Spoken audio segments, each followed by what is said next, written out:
suspended today 10 games. I went through the appeal process, looked at what that appeal process is going to look like. I thought I was going to get in front of a neutral arbitrator, but I wasn't. I was going to be through MLBs, so given that process, it wasn't going to come out on top, given that. The best thing for the Mets, I'm going to follow what the Mets wanted me to do, and that was to accept the suspension and come to a settlement with that. I came into a settlement with MLB on what the fine should be and move forward in that. So that's the best thing for the Mets at this point in time. Starts tonight. Yes. Just given what you've talked about yesterday, how difficult is that to just accept it? Extremely difficult. For me, I hope that we can modify the rule. We want the intent of this rule was try to clean up the game of clean up the stuff that was really causing spin rates to spike and all that stuff. I don't think it was intended to crack down on pitchers that were using legal substances. I used legal substances. I did it. I did it.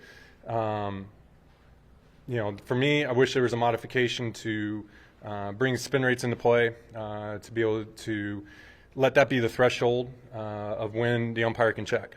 That to me, that's what you guys asked me about. That's what we talked about yesterday. Is hey, I'm pitching, but my spin rates are, in a normal range. I still don't understand how I'm deemed cheating or guilty of that without that going on. So, like I said, hopefully cooler heads can prevail here in the future, and we can make an adjustment to this rule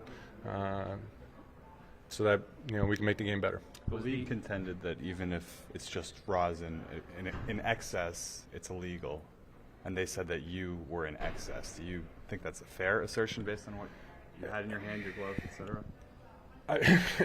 Like I said, I used rosin, and I could have gone out there right before I took the field. I grabbed my hair for sweat, and that's the exact process I did going in the third inning. In the third inning, Phil checked my hand.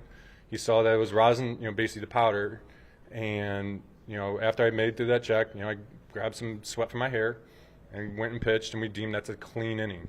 I basically did the same process, except I grabbed my hair for sweat and went out there for a check, and yeah, my hand was sticky.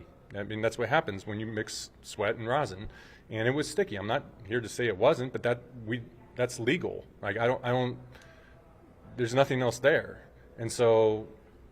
Yeah, it was sticky. So, I understand where Phil's coming from, but this is bigger than Phil. I was saying, how is the rule being applied? And if, my spin rates are fine, my spin rates are in a legal range, why is the check even happening? That's my vantage point.